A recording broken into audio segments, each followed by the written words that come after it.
स्वागत है दोस्तों आप सभी का हमारे YouTube चैनल MSCC में। हमने जो है पिछले लेक्चर में फिजिक्स का बेसिक कॉन्सेप्ट आप लोगों को पहला चैप्टर का बताया था और हमें पता है या हमें आशा है कि आप लोगों को अच्छे तरीके से वो समझ में आ गया होगा। आज हम उसी फिजिक्स के पहले चैप्टर का जिसका नाम है विद्युत आवेश तथा क्षेत्र, उससे आगे हम पढ़ने वाले हैं, ठीक है। और हम जो है इसको बहुत आसानी से समझने वाले हैं और जितना भी हमारा क्लास आएगा वो बहुत आसान शब्दों में आएगा ताकि आप लोग उसको आसानी से समझ सकें, ठीक है। तो हम जो है आज पहला टॉपिक पढ़ने वाले हैं विद्युत आवेश तथा क्षेत्र का, जिसका नाम है आवेश उत्पत्ति का इलेक्ट्रॉनिक सिद्धांत। आवेश उत्पत्ति का इलेक्ट्रॉनिक सिद्धांत, ये आपको एग्जाम में सीधा 2 या 3 नंबर में पूछ सकता है। 2 या 3 नंबर का आपसे पूछा जाएगा। 2 या 3 नंबर का डायरेक्ट आपको एग्जाम में पूछ लेगा तो आपको आंसर देना पड़ेगा। अगर आप पढ़े होंगे तभी तो आंसर दे सकेंगे, इसलिए आप सावधानी पूर्वक बैठ जाइए, कॉपी कलम लीजिए और आप आराम से मेरा लेक्चर को सुनिए। और मुझे विश्वास है कि आज का क्लास आप लोगों के लिए बहुत हेल्पफुल होगा। चलिए समझते हैं आवेश उत्पत्ति का इलेक्ट्रॉनिक सिद्धांत क्या है। हमने जो है पिछले लेक्चर में भी इसके बारे में जिक्र किया था और आज भी हम जो है इसको बहुत आसानी से समझने वाले हैं, ठीक है। तो चलिए, जैसे हमको पता है कि आवेश को उत्पन्न करने के लिए जो है आवेश उत्पत्ति करने के लिए कम से कम 2 पदार्थ होना चाहिए। तो मान लेते हैं हमारे पास एक पहला पिंड ये है और दूसरा पिंड ये है। 2 पिंड हम कंसीडर किए, माने जिसका नाम हम दे देते हैं। मान लीजिए ये पहला पिंड है जिसका नाम A है और ये दूसरा पिंड है जिसका नाम B है। और आप लोगों ने पहले भी क्लास में 10th क्लास में 11th क्लास में पढ़ा है कि किसी भी कोई भी जो पदार्थ होता है इसके बीच में जो है क्या होते हैं, प्रोटॉन पार्टिकल होते हैं। क्या होते हैं? बीच में प्रोटॉन पार्टिकल होते हैं और इलेक्ट्रॉन जो होते हैं उसके कक्षक में चक्कर काटते हैं। पहले कक्षक, दूसरा कक्षक, तीसरा कक्षक, चौथा कक्षक, ऐसे कक्षक होते हैं जो आप केमिस्ट्री में बहुत ही इजी शब्दों में पढ़िएगा, ठीक है। तो हम फिलहाल यहाँ समझ रहे हैं कि ये हम 2 पदार्थ लिए A और B, दोनों जो हैं दोनों में के बीच में प्रोटॉन पार्टिकल हैं। अब देखिए हुआ क्या, हमको पता है आवेश को उत्पन्न करने के लिए इसमें क्या किया जाएगा, घर्षण किया जाएगा। क्या करवाना चाहिए हमको? तो घर्षण कराना है। तो लीजिए हम इन दोनों के बीच क्या करा देते हैं, घर्षण। जब हम इन दोनों के बीच घर्षण कराएंगे तो होता क्या है, चलिए समझिए। मानिए पहले हम जो है कुछ इसका नियम समझते हैं, एक सिंपल फंडा समझते हैं। जैसे मान लीजिए इस पदार्थ में 10 प्रोटॉन है। मान लीजिए 10 प्रोटॉन है और 10 इलेक्ट्रॉन है। 10 प्रोटॉन है, 10 इलेक्ट्रॉन। उसी तरह इसमें भी मान लेते हैं 10 प्रोटॉन है और 10 इलेक्ट्रॉन है, मान लिए, ठीक है। अब समझिए क्या होता है, जब इन दोनों के बीच घर्षण कराया गया तो घर्षण कराने से क्या हुआ, इसके जो बाहरी कक्षा के इलेक्ट्रॉन थे वो क्या किया, अपना घर छोड़ के दूसरे के घर में जा गया। अपना घर छोड़ के किस में चला गया, दूसरे के घर में। तो मान लीजिए ये इलेक्ट्रॉन अपना घर छोड़ के इसके घर में आ गया, दूसरे के घर में चला गया। तो ये अपना घर छोड़ा तो इसमें सदस्य क्या हो गया, कम पड़ा और जिसमें चला गया उसमें सदस्य बढ़ गया। यानी इसमें से इलेक्ट्रॉन जब चल गया, मान लीजिए इसमें 10 इलेक्ट्रॉन था तो 1 इलेक्ट्रॉन यहाँ से चला गया तो कितना बचा, 9 बचा। और इसमें 1 इलेक्ट्रॉन आ गया तो कितना हो गया, 11 हो गया, ठीक है। अब समझिए यहाँ पर 10 प्रोटॉन हो गया और 9 इलेक्ट्रॉन हो गए और इसमें 10 प्रोटॉन और 11 इलेक्ट्रॉन। तो संख्या किसका ज़्यादा हो गया, तो बोलेंगे A वाले पिंड में जो है 10 प्रोटॉन हो गया, B वाले पिंड में जो है 11 इलेक्ट्रॉन हो गए। और प्रोटॉन का संख्या इसमें घट गया, इसमें प्रोटॉन का संख्या बढ़ गया। इसीलिए साइंटिस्टों ने बोला कि जो देने वाला होता है, जो इलेक्ट्रॉन का त्याग करता है वो धनात्मक होगा। क्या होगा, वो धनात्मक होगा। जो इलेक्ट्रॉन का त्याग करता है वो धनात्मक होगा और जो इलेक्ट्रॉन का ग्रहण करता है वो क्या होगा, ऋणात्मक होगा। समझ में आया? तो जो इलेक्ट्रॉन को देता है उसमें प्रोटॉन का संख्या बढ़ जाता है, इसलिए वो धनात्मक हुआ। और जो इलेक्ट्रॉन का ग्रहण करता है उसमें इलेक्ट्रॉन का संख्या बढ़ गया, इसलिए वो ऋणात्मक हुआ। समझ में आया? तो इसी को कहते हैं आवेश उत्पत्ति का इलेक्ट्रॉनिक सिद्धांत। आवेश उत्पत्ति का इलेक्ट्रॉनिक सिद्धांत। और ये आपको एग्जाम में बता दिया मैंने, 2 या 3 नंबर का पूछा जाएगा और आपको इसका आंसर इसी तरह से देना है, वो भी अच्छे तरीके से, ठीक है। अब इसमें जो है हम आप लोगों को कुछ नोट बताते हैं, कुछ नोट बता देते हैं जो बहुत इम्पोर्टेंट है, जो बहुत इम्पोर्टेंट होते हैं। चलिए ये हम लिख रहे हैं नोट, जो आप लोगों को एग्ज़ाम में, कम्पिटिटिव एग्ज़ाम में, आप कहीं भी एग्ज़ाम देने जाइए, अगर फिजिक्स से आपको क्वेश्चन आता है तो ये ऑब्जेक्टिव आपको पूछा जा सकता है। तो समझिएगा क्या। तो जैसे मान लीजिए पूछा जाएगा एक इलेक्ट्रॉन पर कितने आवेश होते हैं, एक इलेक्ट्रॉन पर कितने आवेश होते हैं। दूसरा वो बोल देगा एक प्रोटॉन पर कितने आवेश होते हैं, ये भी पूछ सकता है। उसके बाद पूछा जाएगा एक इलेक्ट्रॉन का मास कितना होता है। देखो इलेक्ट्रॉन का मास कितना होता है, मास ऑफ इलेक्ट्रॉन बोल सकते हैं, मास ऑफ इलेक्ट्रॉन। तो इलेक्ट्रॉन का मास मतलब होता है वजन, द्रव्यमान कितना होता है। उसके बाद पूछ सकता है मास ऑफ प्रोटॉन, यानी प्रोटॉन का मास कितना होता है। तो यहाँ से ये जो 4 को हम लिख रहे हैं, 4 नंबर लिख रहे हैं, ये चारों आप लोगों के लिए बहुत ज़्यादा इंपॉर्टेंट होगा, न्यूमेरिकल बनाने में भी आपको हेल्पफुल होगा। अगर आप याद कर लेते हैं तो आपको एग्जाम में भी डायरेक्ट पूछा जा सकता है कि एक प्रोटॉन पर कितने आवेश होते हैं, आपको याद रहेगा तभी तो आप टिक करोगे, इसलिए आप इसे ध्यान से समझिए। तो क्या होगा, एक इलेक्ट्रॉन पर जो आवेश होते हैं वो होता है -1.6 इंटू 10⁻⁻19 कूलम।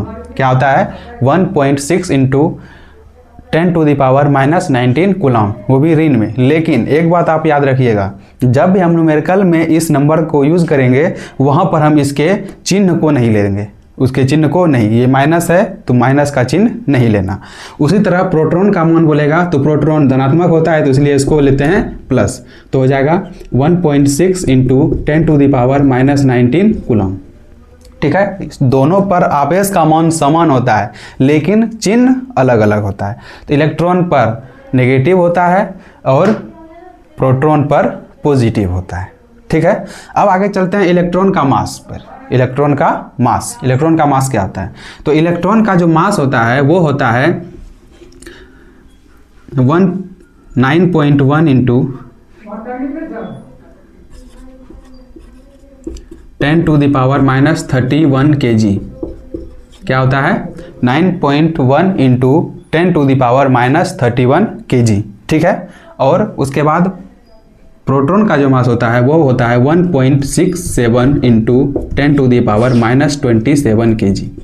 ठीक है, तो इलेक्ट्रॉन का जो मास होता है वो होता है 9.1 इंटू 10⁻⁻31 kg और प्रोटॉन का जो मास होता है वो होता है 1.67 इंटू 10⁻⁻27 kg।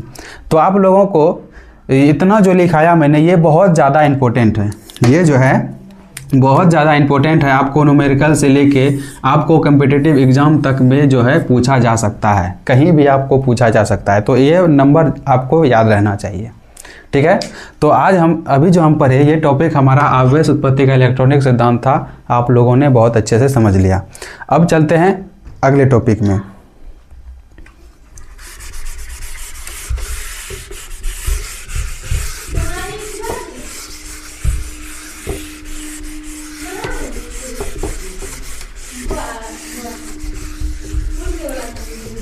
चलिए आगे हम इसी में समझते हैं आवेश उत्पत्ति का इलेक्ट्रॉनिक सिद्धांत में कुछ इम्पोर्टेंट जो है फैक्ट आप लोगों को याद रखना है, जो एग्ज़ाम के दृष्टिकोण से बहुत ज़्यादा इम्पोर्टेंट होता है, जो एग्ज़ाम के दृष्टि से बहुत ज़्यादा इम्पोर्टेंट। कि बोलेगा घर्षण के पश्चात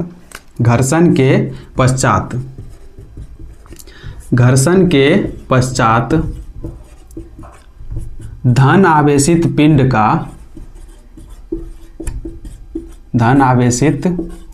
पिंड का द्रव्यमान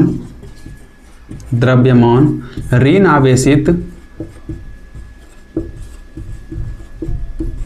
आवेशित पिंड के द्रव्यमान से कम होता है।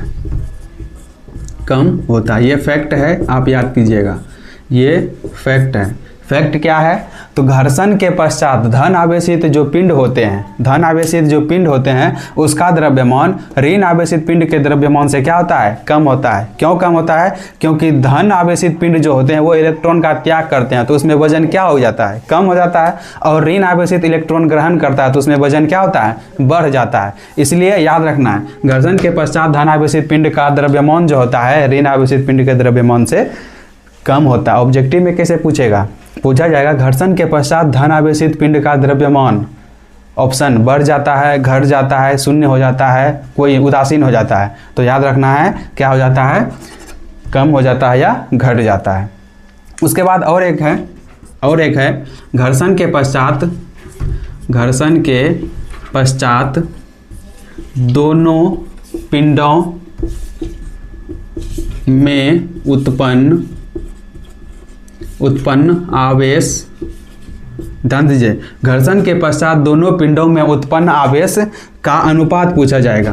का अनुपात कितना होता है, का अनुपात कितना होता है, ये पूछा जा सकता है। आपको बड़े बड़े एग्जाम में आपको भी यहाँ से क्वेश्चन आते हैं, बड़े बड़े एग्जाम में यहाँ से क्वेश्चन आते हैं। घर्षण के पश्चात दोनों पिंड में उत्पन्न आवेश का अनुपात कितना होता है। जब दोनों पिंड में आवेश उत्पन्न होता है तो उसका अनुपात कितना होता है। यानी मान लीजिए हमारे पास पहला पिंड जो है ए और दूसरा पिंड जो है जिसको बोले थे बी, अगर मान लीजिए इसमें आवेश उत्पन्न हुआ Q1 और इसमें आवेश उत्पन्न हुआ Q2, आवेश बोले पहला वाला ए में Q1 आवेश उत्पन्न हुआ और दूसरा वाला में Q2, तो अब इन दोनों आवेश का जो अनुपात है वो कितना होगा। तो अनुपात निकालने के लिए हम क्या करते हैं, इसी तरह से लिखते हैं, अनुभाग लगाते हैं, तो इसका अनुपात हो जाता है -1। क्या हो जाता है, -1, याद रखिएगा -1 होता है। तो घर्षण के पश्चात दोनों पिंड में उत्पन्न आवेश का जो अनुपात होता है वो होता है -1। ये स्पेशल फैक्ट है, आप लोगों को कॉम्पिटिटिव के साथ साथ बड़े बड़े एग्जाम में भी आपको यहाँ से क्वेश्चन पूछे जा सकते हैं, इसलिए आप इन सभी बातों को ध्यान दीजिएगा। ठीक है, तो आप लोगों को समझ में आ गया। आगे चलते हैं आगे।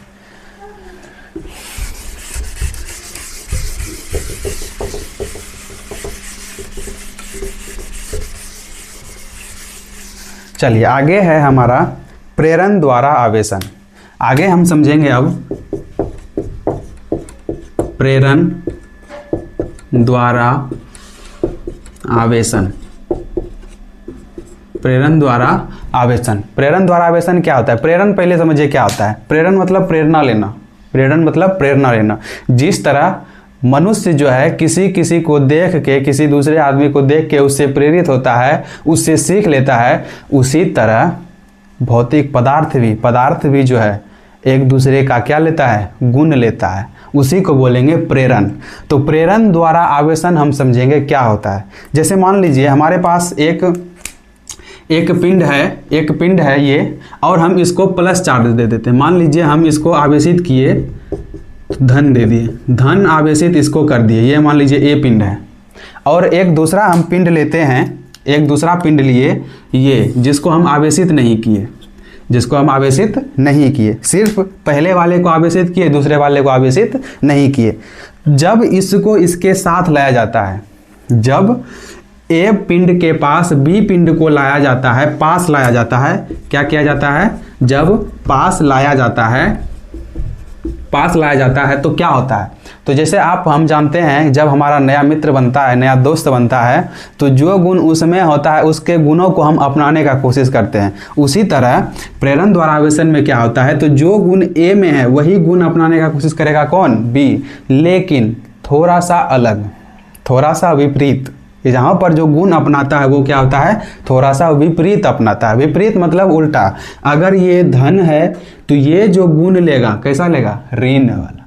ये धन है तो दूसरा लेगा ऋण वाला। समझ में आया, ये धन है तो दूसरा क्या होगा, ऋण होगा। क्यों होगा, आखिर ऋण ही क्यों हुआ, प्लस क्यों नहीं हुआ। आपके मन में क्वेश्चन आना चाहिए, क्योंकि आप फिजिक्स के स्टूडेंट हैं, और फिजिक्स के स्टूडेंट को सबसे पहले मन में एक क्वेश्चन आना चाहिए किसी भी चीज़ को देख के, आखिर ये क्यों हुआ, कैसे हुआ, क्या कारण है। तो अभी जो हम बताए कि इसमें विपरीत आता है, माइनस आता है, तो क्यों आता है, तो समझिए क्यों आता है। आप लोगों को पता है इसमें जो होते हैं धन प्लस और माइनस चार्ज पहले से रहते हैं जो दोनों मिलकर उदासीन हो जाते हैं। प्लस और माइनस चार्ज दोनों होते हैं जो मिलकर क्या करते हैं, एक दूसरे को उदासीन कर देते हैं, उदासीन करते हैं। लेकिन जब ए के पास इस बी को लाया गया, ए के पास जब बी को लाया गया तो प्लस वाला जो चार्ज है, प्लस वाला वो किसको आकर्षित करेगा, प्लस चार्ज माइनस वाले को आकर्षित करेगा, करेगा कि नहीं। तो प्लस चार्ज किसको आकर्षित करता है, माइनस को। आप लोगों ने चुंबक पढ़ा होगा या चुंबक आगे चल के आगे वाला चैप्टर में पढ़िएगा, जिसमें एक बगल नॉर्थ होता है और दूसरे बगल साउथ होता है, और चुंबक का सिरा को जब दूसरे चुंबक को ऐसे सटाते हैं तो वो चिपकने लगता है। नॉर्थ से नहीं चिपकता लेकिन साउथ से चिपक जाता है, ठीक है। उसी तरह यहाँ भी होता है। तो जब प्लस वाले के पास बी को लाया गया तो प्लस वाला क्या करता है, इसमें प्लस और माइनस दोनों होने के कारण प्लस वाला किसको खींचेगा, अपनी ओर, माइनस वाले को। तो प्लस वाला माइनस वाले को अपनी ओर क्या करता है, आकर्षित करने लगता है। तो माइनस वाला चार्ज जो है प्लस वाले को उधर धकेल देता है और माइनस वाला आगे आके गुण दिखाने लगता है। प्लस के साथ में जब इस पिंड को लाए तो प्लस वाला माइनस वाले को, इसमें जितना भी माइनस वाला चार्ज था उसको अपनी ओर खींच लिया, अपनी ओर क्या किया, खींच लिया। तो जब यहाँ पर प्लस माइनस दोनों मिला हुआ था, माइनस को खींच लिया तो कौन बचा, कौन बच गया, कौन बच गया, प्लस बच गया। तो जब इधर माइनस आ गया तो प्लस इधर आ जाएगा, समझ में आया। तो इसी को बोलेंगे प्रेरण द्वारा आवेशन।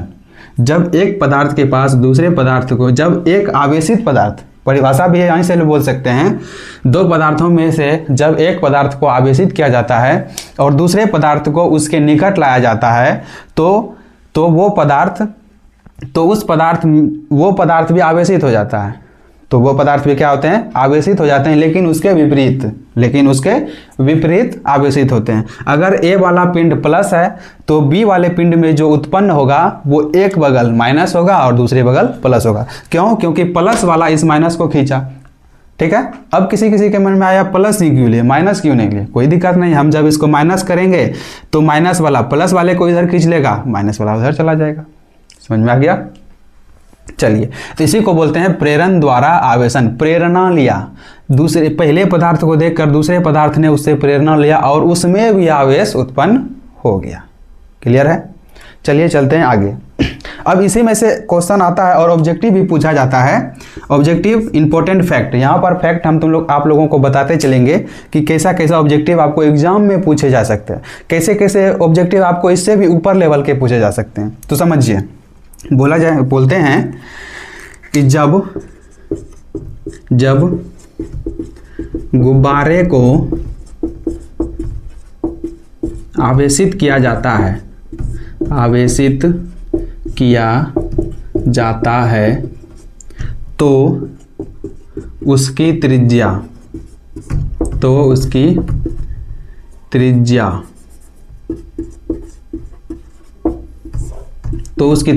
क्वेश्चन पूछेगा जब गुब्बारे को आवेशित किया जाता है तो उसकी त्रिज्या बढ़ेगी या घटेगी। अब यहाँ पर गुब्बारा आ गया, गुब्बारा पूछ ले या तो क्या बोल दे साबुन का बुलबुला, क्या बोल दे, साबुन के बुलबुले। आप लोगों ने बहुत सारा बुलबुला उड़ाया होगा बचपन में, आप लोगों ने शैम्पू का घोल बना के उसके फूंकते हैं, बच्चे लोगों को आप लोगों ने देखा होगा किस तरह से वो बुलबुला उड़ाते हैं, तो वही बुलबुला। तो देखिए क्वेश्चन समझिए यहाँ, जब साबुन या गुब्बारे को आवेशित किया जाता है तो उसकी त्रिज्या, अब गुब्बारे के जगह क्या बोल सकता है, साबुन का बुलबुला। दोनों में से कोई एक क्वेश्चन आपके कॉम्पिटिटिव एग्जाम में या इससे ऊपर के लेवल के एग्जाम में आपको आ सकता है, इसलिए आप ध्यान से समझिए। क्या बताया कि जब गुब्बारे को आवेशित किया जाता है तो उसकी त्रिज्या, मान लीजिए ये हमारा गुब्बारा है और ये हमारा साबुन का बुलबुला है, ठीक है। गुब्बारे को जब आवेशित करने, मान लीजिए हम जो है इसको दे देते हैं प्लस चार्ज, इसको हम कैसा चार्ज दे देते हैं, प्लस चार्ज। ये दे दिया मैंने इसको प्लस चार्ज, और इसको हम दे देते हैं माइनस चार्ज, ये दे दिया मैंने इसको माइनस चार्ज, ठीक है। तो देखिए जब हम गुब्बारे को, ये हमारा गुब्बारा है, ये हमारा है गुब्बारा और ये है हमारा बुलबुला, बुलबुला रे बुलबुला, आप लोगों ने गाना भी सुना होगा, वही बुलबुला।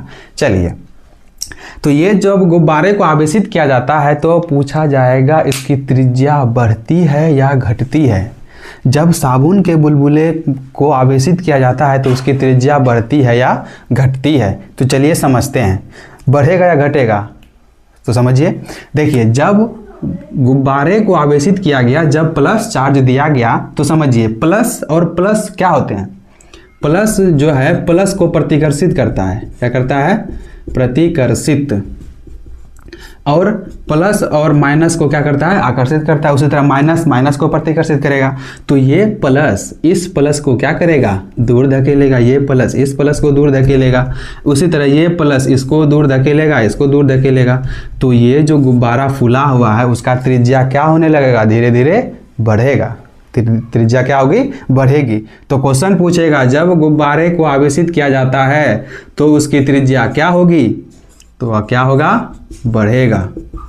क्या होगा, बढ़ेगा। आपको ऑप्शन में दे देगा बढ़ेगा, घटेगा, बराबर रहेगा, कुछ नहीं, इनमें से कोई नहीं। तो वही फिर साबुन के बुलबुले। अब देखिए माइनस वाला, जब प्लस प्लस को प्रतिकर्षित करता है तो माइनस भी माइनस को क्या करेगी, प्रतिकर्षित ही करेगी। समझिए, देखिए ये माइनस इस माइनस को धकेल दिया, ये माइनस इस माइनस को इधर धकेल दिया, ये माइनस को इधर और ये माइनस इसको इधर धकेल दिया। तो यहाँ भी त्रिज्या क्या होगी, बढ़ेगी।